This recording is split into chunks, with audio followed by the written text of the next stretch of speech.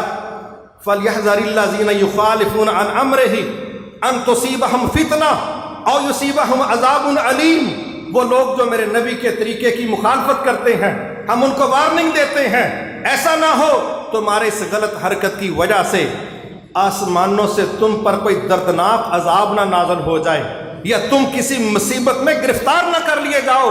اس لیے اپنے نبی کے طریقے کی مخالفت کی گنجائش۔ اب کہاں مخالفت ہوئی؟ ایک چھوٹا سا واقعہ سمجھیں۔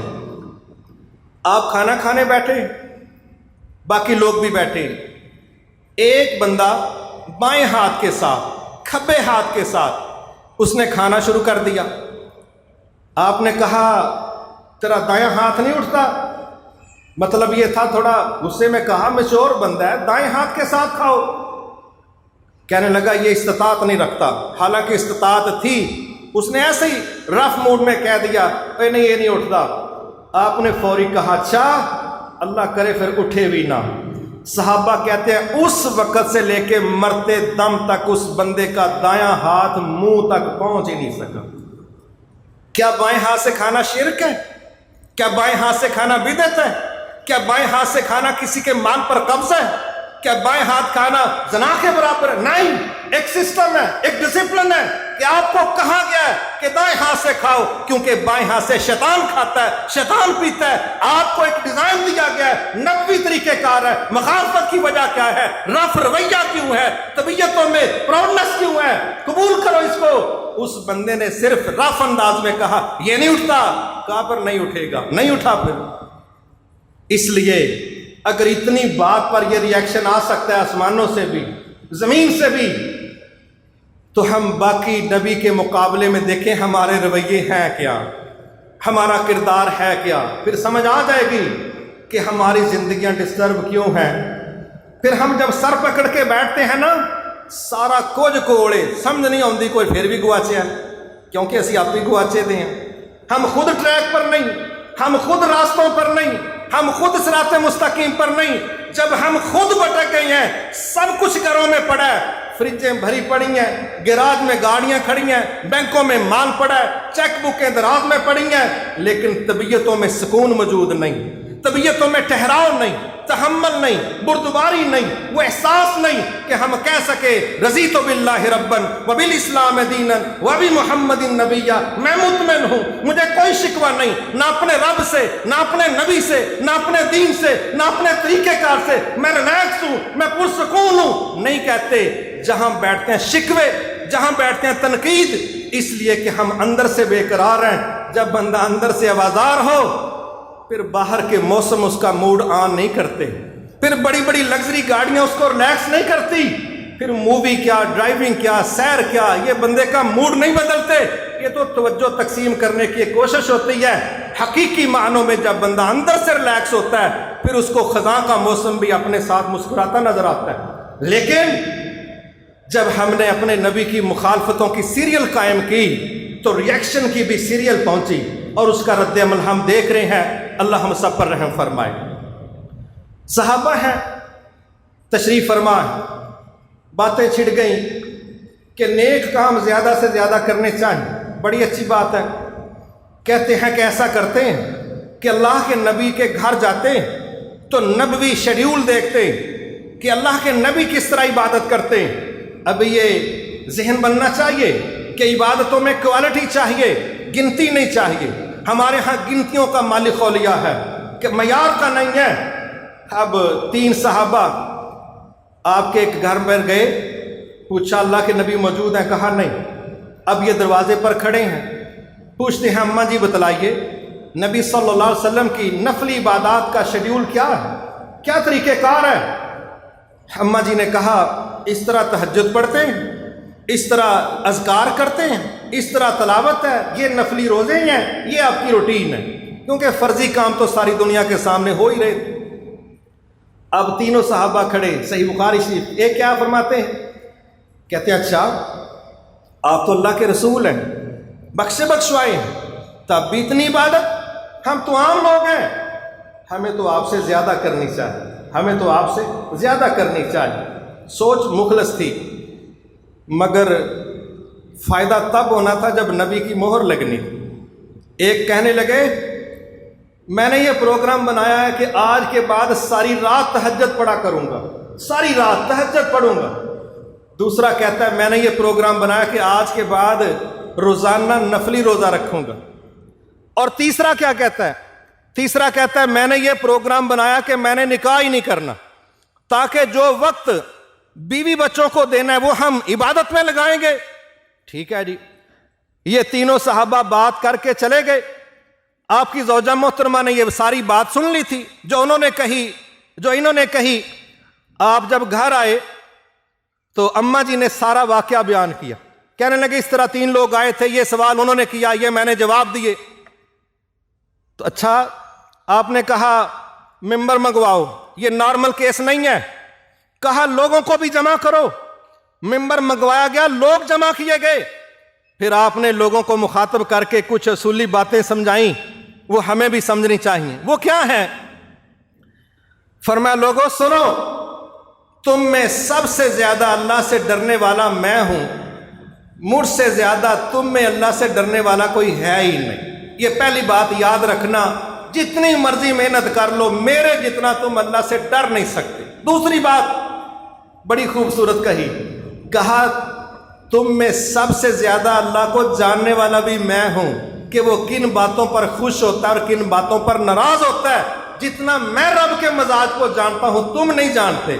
یہ 2 باتیں کر کے پھر آپ نے کہا سنو، میں رات کو تہجد پڑھتا ہوں لیکن سوتا بھی ہوں۔ کیا مطلب؟ ساری رات تہجد پڑھنا میرا طریقہ کوئی نہیں۔ پھر آپ نے فرمایا میں روزے رکھتا ہوں لیکن وقفے بھی کرتا ہوں، روزانہ روزے رکھنا میرا معمول نہیں ہے۔ تیسرا آپ نے فرمایا میں نے نکاح بھی کیے ہیں، میں نے نکاح بھی کیے ہیں۔ یہ تیسری بات کر کے آپ نے فرمایا فمن رغب عن سنتی فلیس منی، جو بندہ میرے راستے سے ہٹ گیا، میری سنت سے منہ موڑے گا، میرے ڈیزائن سے پیچھے ہٹے گا، فلیس منی، وہ ہمارا بندہ نہیں، وہ ہم میں سے نہیں ہے۔ کیا خیال ہے؟ ساری رات تہجد پڑھنا بری بات ہے؟ کیا خیال ہے اس نیت پر شادی نہ کرنا کہ وقت اسلام کو دے دوں، کیا یہ بری نیت ہے؟ اس نیت پر روزانہ روزہ رکھنا کہ اجر زیادہ ملے گا، کیا یہ غلط بات ہے؟ اللہ کی قسم ساری رات کی تہجد 0 ہو جائے گی جب نبی کے طریقے کے مطابق نہیں ہوگی۔ 30 دنوں کے 30 روزے 0 ہو جائیں گے جب نبی کی سٹیمپ نہیں لگی ہوگی۔ نکاح کے بغیر 70 سال گزار دینا تباہی کا باعث بنے گا جب نبی کے پیچھے ضرورت نہیں ہوگی۔ اس لیے اللہ کے نبی سے بڑھ کے رب کو جاننے والا کوئی نہیں، رب کو مطمئن کرنے والا کوئی نہیں۔ صرف نیتیں نہیں چلیں گی، اللہ کے نبی کا ڈیزائن چلے گا۔ شکر ہے اس ذات کا جس نے ہمیں محبتیں ترتیب کے ساتھ سکھا دیں، ورنہ جو اللہ کی محبت میں اپنی مرضی سے ساری رات تہجد پڑھتا، سویرے گھر والی نے کہنا سی کوئی ناشتے دا سامان، انہیں کوئی لڑ پینا سی کہ تینوں نہیں پتا ساری رات میں مسلے تے کڈی، ہوں تو سویرے سویرے مینوں دہی لین کے لنڈی، تو کیا خیال ہے؟ انہیں بھی تو کہنا پھر بچے سولر سسٹم تے لوا دا، تو ساری رات مسلے تے کڈی، انہوں میں دھوپے بٹھا کے پیٹ بھرنا، انہوں دا کی کرنا ہے؟ اے نہیں بس میں ستا ہوں۔ چلو جی ایک دن لڑائی ہوئی، گزارا ہوا، انشاءاللہ ہفتے بعد 3 طلاقاں کٹھیاں تے اپنے اپنے کار تے تو مسئلہ سنبھال۔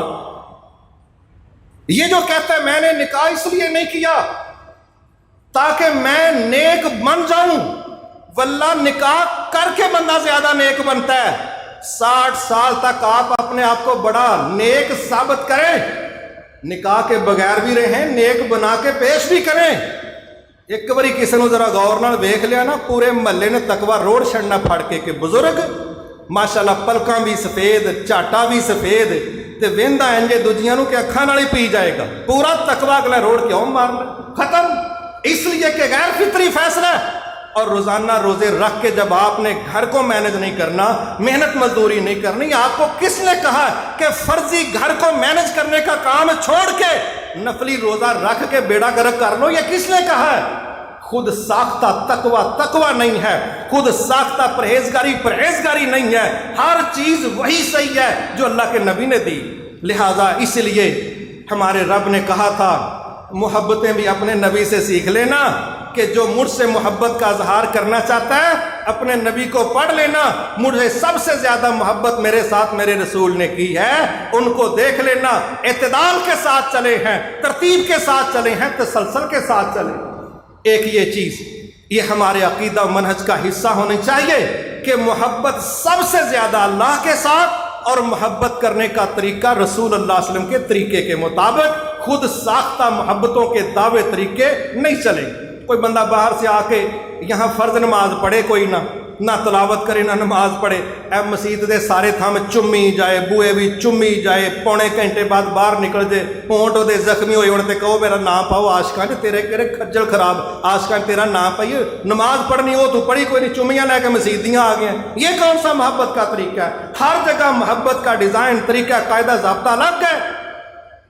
آگے آ جائیے، پھر ہماری اللہ کے ساتھ جو محبت ہے اس کا ایک اصول ہے کہ محبتیں تو پھر قربانی مانگتی، اگر آپ محبتوں میں قربانی نہیں دیتے تو محبتیں ثابت کرنا مسئلہ ہے، اور محبت کا اصول ہے یہ اظہار مانگتی، یہ تجدید مانگتی، یہ تو دلیل مانگتی، نہ دلیل ہو نہ تجدید ہو نہ اظہار ہو تو پھر وہ جو دلوں کی بھی جانتا ہے، جو عملوں کو بھی دیکھتا ہے، وہ تو قبول نہیں کرے گا، وہ تو قبول نہیں کرتا۔ حقیقت یہ ہے، اس پر پھر انبیاء نے ایک رول پلے کیا ہے۔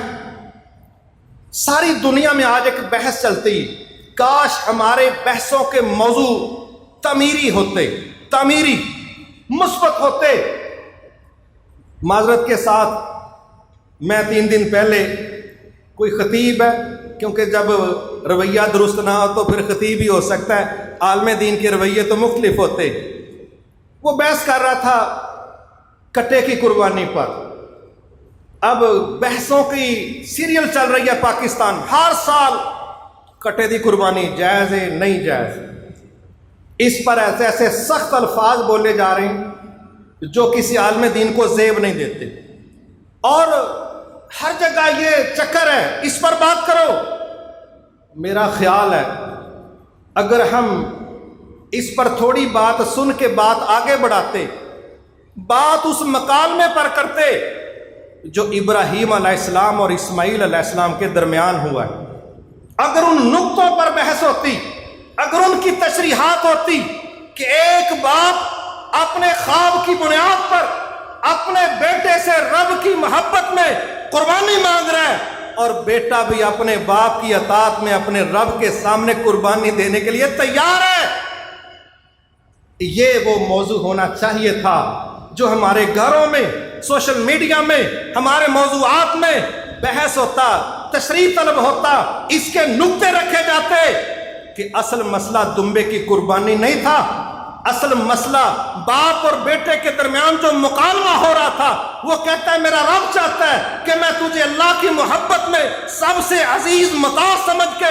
آخری عمر کے حصے میں لیا گیا تحفہ ذبح کر دوں تاکہ میرا رب راضی ہو جائے، وہ کرنے کے لیے بات کر رہا ہے، اور بیٹا کہہ رہا ہے میرے باپ، میرے والد، جس طرح آپ کو اللہ کا حکم ہے آپ اس کو پورا کریں، اب مجھے ضدی نہیں پائیں گے، نافرمان نہیں پائیں گے، بحث کرنے والا نہیں پائیں گے، میں تسلیم کرنے والا ہوں، میں مان جانے والا ہوں، کیونکہ آپ بھی اللہ کے پابند، آپ کا بیٹا بھی اللہ کا پابند، ہم تو تسلیم کرنے والے لوگ ہیں۔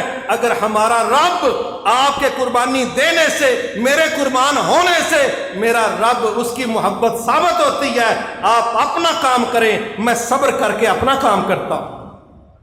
یہ تھا وہ رویہ جو ہمارے معاشرے میں ڈسکس ہونا چاہیے تھا، اور یہاں بحثیں کیا ہو رہی ہیں، کٹے دی کرنی ہے کہ نہیں کرنی، فلانے دی ہوندی ہے کہ نہیں ہوندی۔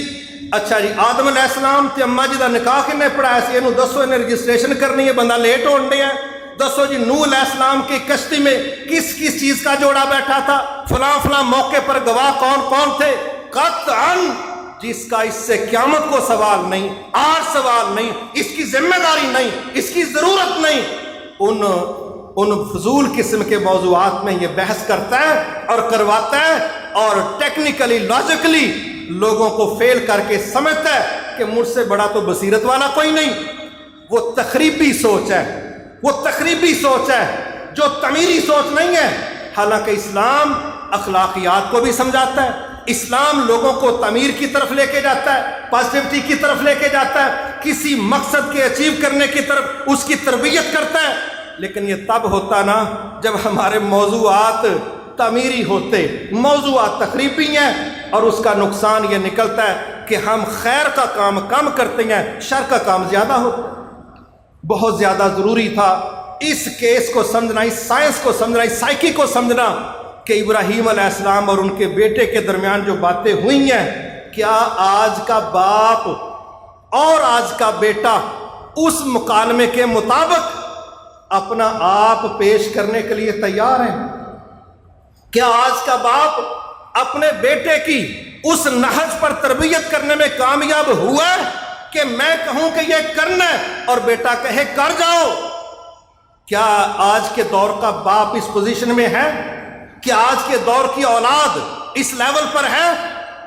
بلکہ بیٹا تو صرف قد نکالے نا، عمر اس کی 12-14 سال ہو، صرف قد نکال دے تو ماں باپ سرنڈر ہو جاتے ہیں. وہ نہیں پائی یہ گم پی جاندہ ہے، یہ پتر ہے کہ کتا رکھیا جائے گم پی جاندہ ہے. کیا ہے یہ مسئلہ؟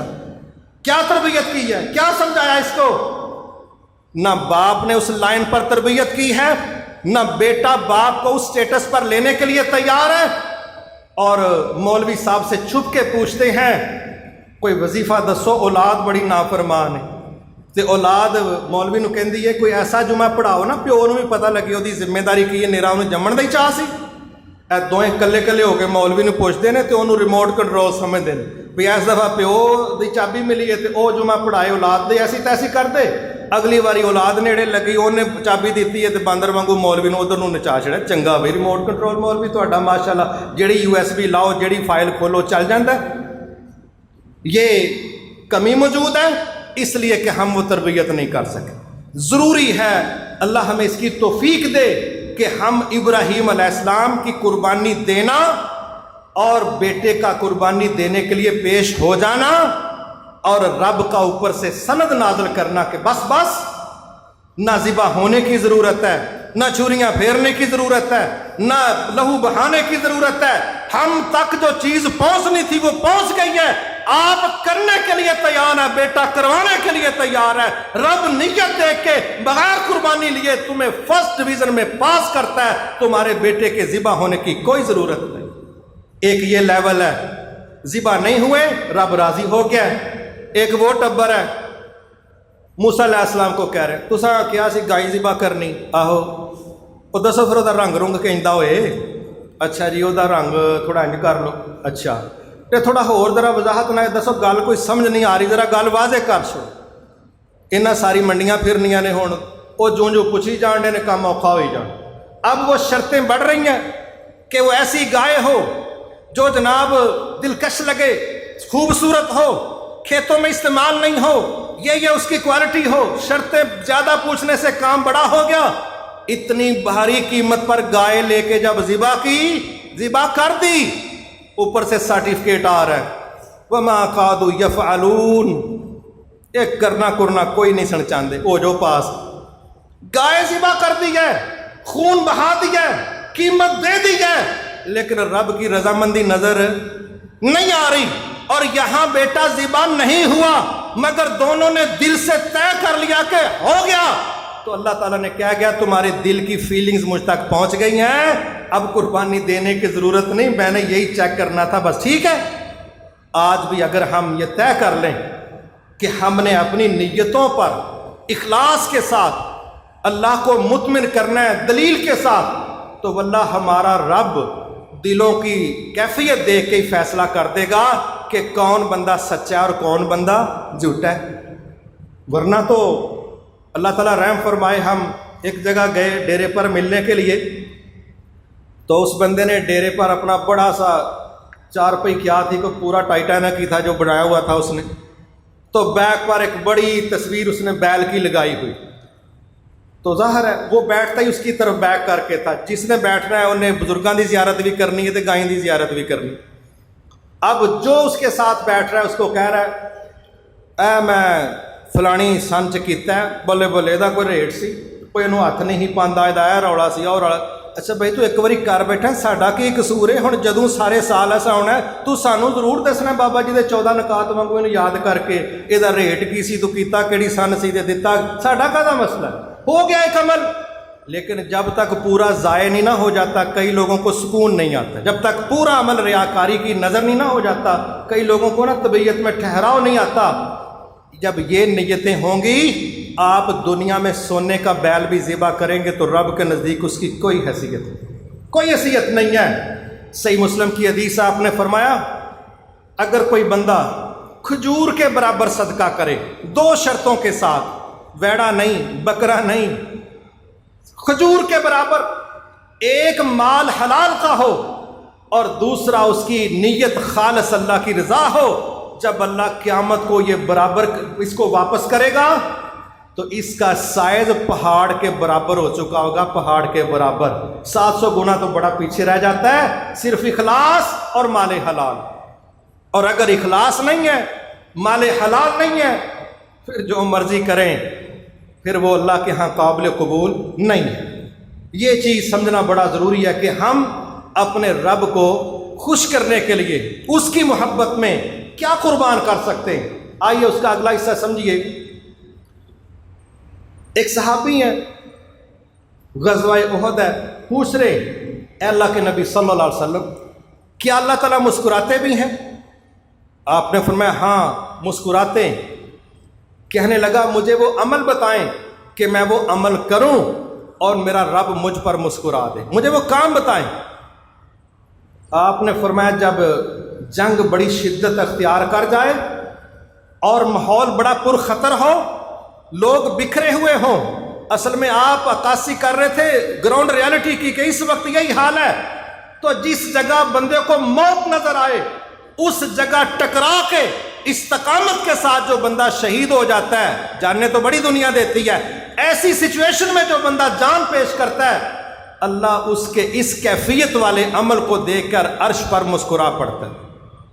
اب ساڑھے ورگا ہوندہ نا تو سوچی پہ جاندہ پہ اللہ کرے جے جان دے کے رب نے مسکرانا ہے تے 30 پارے تھوڑے تے نہیں, اس کو اور شاہ ویکھو اے سنیا سہاستا دا سیٹ بھی بڑا بڑا, اس کو حدیث کٹ لو کہ بندہ مروا کے رب نے راضی ہونا. یہ ہمارے مزاج, آپشن, راستے دو, ادھر سے گزارو, اور بتاؤ اور بتاؤ. اس نے نہیں دوسری بات کی, اس نے دیکھا سامنے ایک جگہ سخت لڑائی ہو رہی تھی, حالات بڑے پریشانی والے تھے, فوری اڑتے ہوئے اس گروپ میں داخل ہوئے اور اتنی کمال کی لڑائی کی کہ بڑے تھوڑے وقت میں اپنے نبی کی دی ترتیب پر استقامت سے اپنی جان پیش کر دی. کیوں کر دی؟ کہ میری جان کا خرچہ آتا ہے آ جائے لیکن میرا رب میری محبت کو مان جائے کہ اس بندے نے اللہ کی مسکراہٹ لینے کے لیے اپنے جسم کو چھلنی چھلنی کروا لیا ہے. جب یہ رویے ہوتے ہیں تو پتہ چلتا ہے کہ رب سے محبتوں میں سچا کون.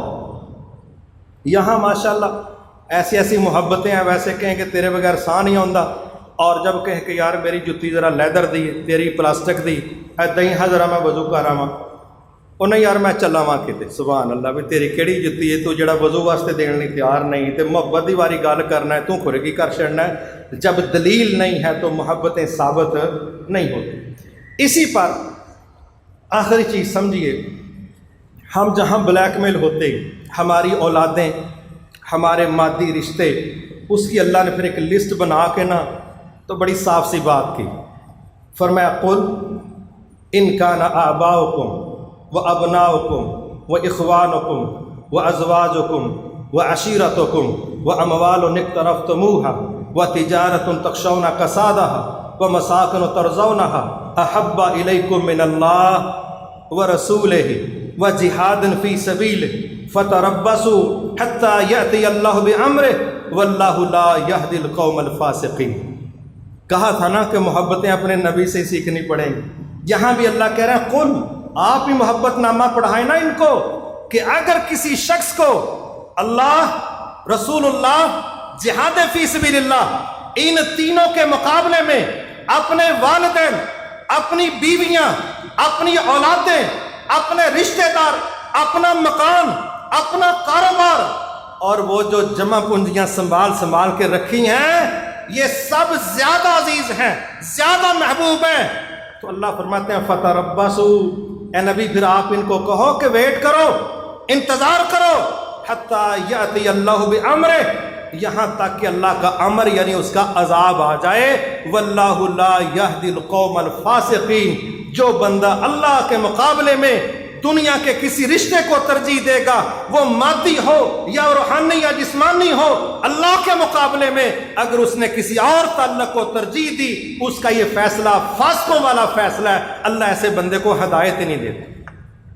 اور ہمارے ہاں ایک شادی ہوتی ہے، 100 فیصلوں میں سے 99 فیصلے ہمارے مزاجوں کے مطابق ہوتے ہیں، مزاجوں کے مطابق۔ سنگل جہاں ہمارا معاشرہ پھنس جاتا ہے نا، وہ نکاح ہوتا ہے، اور لبو کتھے رہ گئے نو جدوں بلایا ہے آندا ہی نہیں، لیٹ ہو گیا، وہ بیچارے دی کلاس لگ جاندی ہے، برات بھاویں 3 گھنٹے لیٹ، کوئی مسئلہ کیونکہ بیاہ ایک دن ہے۔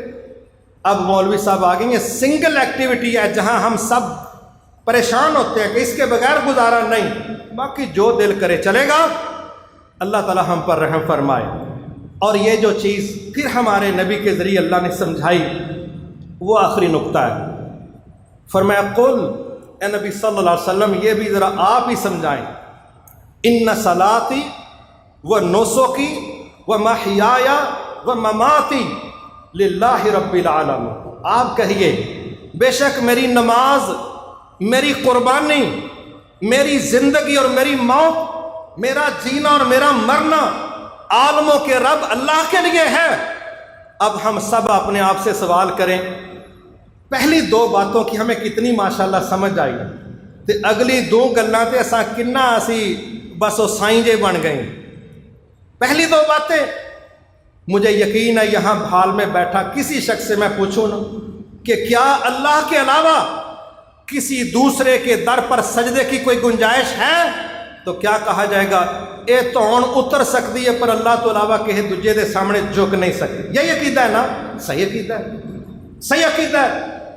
قربانی جی آپ اللہ کے علاوہ کسی دوسرے کے نام کی کوئی قربانی دیں گے؟ کہتے ہیں نا، نہ نماز اللہ کے علاوہ کسی دوسرے کے لیے ہے، نہ قربانی اللہ کے علاوہ کسی دوسرے کے لیے ہے۔ یہی آیت ہے، یہی ردم ہے، یہی لائن ہے۔ کہا جس سیکوینس میں، جس لیول میں، جس سٹائل میں تمہاری نماز اور قربانی اللہ کے لیے ہے، اور مان جاؤ تمہارا جینا بھی اللہ کے لیے، تمہارا مرنا بھی اللہ کے لیے۔ لیکن اگلی دونوں باتیں ہم نے وہاں پر آ کے کیا کیا، انہوں ذرا تھلے کر لو، انہوں تھلے کر لو ذرا، یہ بہت کام نہ خراب ہو جائے، انہوں تھلے کر لو۔ قربانی سال بعد ہے، ٹھیک ہے، نماز کدی پڑھ لی تو ٹھیک ہے، نہیں تو نہ صحیح، لیکن جینا اللہ کے لیے نہیں وارا کھاندہ، کیونکہ جینا 60-70 سال ہے، کچھ سال بعد قربانی والا کام ہے کوئی نہیں۔ میرے بھائیوں، صحابہ نے اور انبیاء نے ثابت کیا کہ واقعی ہماری زندگی بھی اللہ کے لیے، ہماری موت بھی اللہ کی۔ یہ کوئی راکٹ سائنس نہیں ہے کہ عام بندہ کہے مجھے اس کا پتہ نہیں ہے۔ واللہ جب بھی اسلام کے لیے صحابہ کو طلب کیا گیا، پکارا گیا، وہاں نہ مزدور پیچھے رہے، نہ عورتیں پیچھے رہی، نہ بچے پیچھے رہے۔ وہ تمام طبقات جن کو کہا تھا تمہارے لیے آپشن ہے، آنا ہے آ جاؤ، نہیں آ سکتے نہ ہو، رب ناراض نہیں ہے۔ یہ مزدور طبقہ ہے، یہ خواتین کا طبقہ ہے، یہ بچوں کا طبقہ ہے۔ اسلام کو ضرورت ضرور ہے مگر تم پر فرضیت نہیں ہے۔ کہتے نانا ہمارا رب اشارہ کرے اور ہم پیچھے بیٹھے رہے، ہم اپنے رب کے اشارے پر مزدور ہونے کے باوجود، بچے ہونے کے باوجود، عورتیں ہونے کے باوجود، آپشن ہونے کے باوجود ہم اپنے رب کے اشارے پر آگے بڑھیں گے، کیونکہ جس کام پر ہمارا رب خوش ہو سکتا ہے اس میں جان لگتی ہے تو لگا دیں گے، جوانی لگتی ہے تو لگا دیں گے۔ انہوں نے لگائی اور ثابت کیا کہ وہ اللہ کے نبی کے کسی مطالبے پر بھی نہ ان کی جانیں پیچھے رہی، نہ مال پیچھے رہا، کوئی چیز پیچھے نہیں رہی۔ انہوں نے ثابت کر دیا کہ اللہ کے لیے جینا کیا ہوتا ہے، اللہ کے لیے مرنا کیا ہوتا ہے۔ اللہ ہم پر رحم فرمائے۔ میں صرف ایک مثال دے کے بعد ختم کیے دیتا ہوں۔ ایک ہے ہم کسی کا ٹیسٹ کریں، وہ فلانا تے بڑا ہی دنیا دار ہے، توبہ یا اللہ، تو انہوں تے اس تو علاوہ ہوش ہی کوئی نہیں، چلو ٹھیک ہے وہ تو بے ہوش ہو گیا، اسی ذرا اپنا چیک نہ کر لیں۔ اب ہم اپنا 24 گھنٹے کا شیڈول دیکھیں، اپنا، میں اپنا بناؤں آپ اپنا بنائیں، اس میں ذرا دیکھنا ہے کہ سنگل 5 وقت کی نماز کا شیڈول نکال کے، کیونکہ یہ فرض ہے، یہ کسی پر کوئی احسان نہیں، یہ کوئی کمال نہیں ہے، یہ فرض ہے، کرنا پڑے گا، نہیں کریں گے تو شدید ترین پریشانی یہاں پر بھی قیامت کو بھی، یہ کوئی کسی پر احسان نہیں ہے۔ فرض نمازوں کو سائڈ پر کریں اور پھر چیک کریں کہ 24 گھنٹوں میں سے کتنا وقت میں اسپیشلی اللہ کے دین کی مدد کے لیے دے رہا ہوں، کتنا وقت پتہ چل جائے گا ماشاءاللہ۔ روٹین کیا ہے؟ 8-9 گھنٹے اکھ کوڑی کری دی، اس تو بعد جے اکھ کھول جائے تو سوشل میڈیا دے نال کوڑی کری دی، اس تو پہلا جڑا وقت بچدا ہے کوئی 10 تو 12 گھنٹے ساڈے وہ نہ بس لگ جاندے نے کماں کاراں تے، کم تے جانا بھی ہے آنا بھی ہے، گھٹو گھٹ 8-9 گھنٹے ڈیوٹی اوتھے وے، پیچھے بچیا کی ہے بھائی؟ کیا بچا ہے؟ ہم دیکھیں گے ہمارے پاس اسپیشلی شاید 1 گھنٹے کا ٹائم 24 گھنٹوں میں سے ایسا نہیں ہے جو ہم جرأت کے ساتھ کہہ سکیں کہ یا اللہ یہ 1 گھنٹے کا وقت صرف تیرے دین کی سربلندی کے لیے ہے، خواہ میں دعوت میں استعمال کروں، خواہ میں تیرا پیغام لوگوں کو سمجھانے میں استعمال کروں، میں تیرے کمزور بندوں کی مدد میں استعمال کروں، میں زبان سے بات کروں، میں ہاتھ سے کام کروں، جو بھی میں کروں، یہ 1 گھنٹہ میرا وقت وہ ہے جو تیرے دین کی سربلندی کے لیے استعمال ہو رہا ہے۔ اس 1 گھنٹے میں میری کوئی دوسری سرگرمی نہیں ہے۔ سنگھ پھس جان مناظرے اتے تے پاویں 2 کلو مونگ پھلی ختم ہو جو تے مناظرہ ہی نہ مکے، اے ماشاءاللہ رات پھٹے تے بیٹھے نے، سردیاں دی رات ہے، آج کچھ ثابت کر کے اٹھنا ہے، وہ وکری گل ہے، فجر دی نماز ساڑی پھر منجی تے گزر گئی، وہ الگ بات ہے۔ لیکن جب کہو اسپیشلی چلو، ڈیلی چلو، کچھ وقت دے دو، تمہارا جینا رب کے لیے تھا، وعدہ ہے، کمٹمنٹ ہے، نہیں ہے، کوئی ترتیب نہیں، کوئی سمجھ نہیں۔ اگر ہمیں کوئی چیک کرنا چاہے کتنا وقت اللہ کو دے رہے ہو، ہم کیا دلیل دیں گے؟ 5 وقت کی نماز، 10 منٹ کی اشراق، 10 منٹ کی تلاوت، کیا بتائیں گے؟ واللہ جنہوں نے اسلام کے لیے جینا سیکھا تھا انہوں نے اپنا خون پیش کیا تھا، انہوں نے اپنا مال پیش کیا تھا، اپنی صلاحیتیں پیش کی تھیں، اپنے آرام قربان کیے تھے، انہوں نے ہجرتیں کی تھی، انہوں نے جہاد کے راستوں کو آباد کیا تھا، انہوں نے تلواروں کے نیچے کھڑے ہو کے ثابت کیا تھا کہ ہمارا جینا مرنا اللہ کے لیے۔ لیکن جب ہم لوگ سو گئے، اٹھے یا سکرین کے ساتھ وہاں سے فارغ ہوئے تو دنیا کی ڈیوٹی کے ساتھ، یہ 3 سرکل ہمارے ہیں، تو پھر ہمارا جینا مرنا اللہ کے لیے کہاں ہوگا، کتنا ہوگا؟ اس لیے ہماری بچت اسی کے اندر ہے، ہم سب سے زیادہ محبت اپنے اللہ کے ساتھ کریں، محبت کرنے کا طریقہ اپنے نبی سے سیکھیں، اور صحابہ کرام رضوان اللہ علیہم اجمعین ان کی جماعت نے ثابت کیا کہ جینا مرنا اللہ کے لیے کیسے ہوتا ہے۔ وہاں ہمارے اپنے کنڈیشنز ہماری یہ ہونی چاہیے کہ نوکر کی تے نخرہ کی، یہ جب دنیا میں ہوتے ہیں نا پھر کوئی نخرہ نہیں ہوتا، اور جب دین کی باری ہوتی ہے اللہ کی قسم اتنے نخرے دکھاتے ہیں بندہ حیران ہو جاتا ہے کہ اللہ یہ بھی تواڈے ورگے بندیاں کول کام لئی جائے، ورنہ تواڈے کول تے ایک گلاس پانی دا منگن نوں دل نہیں کردا کہ جویں متھے تے وٹ پا کے تے سان چڑھا کے تہاں کام کرنا ہے۔ ہمارا فرض بنتا ہے ہم اللہ کو بار بار اپنے آپ کو پیش کرے، یا اللہ تو ابابیلوں سے کام لے چکا، ہواؤں سے لے چکا، مچھروں سے لے چکا، اللہ ہم اشرف المخلوقات ہیں، اللہ میری جان قبول کر لے، میری اولاد قبول کر لے، میری صلاحیت قبول کر لے، میرا وقت قبول کر لے، کیونکہ جو ہمارا رب کے کاموں میں انویسٹ ہو جائے گا یہ ملٹی پلائی ہو کے یہاں بھی ملے گا، قیامت کو بھی ملے گا۔ اور اگر ہم نے ان کو بچا بچا کے رکھا، وقت برف کی طرح گزر جانا ہے، پگھل جانا ہے، لیکن ہم فائدہ نہ اٹھا سکے، پھر ہمارے پاس صرف حسرتیں رہ جائیں گی۔ وما توفیقی الا باللہ العلی العظیم۔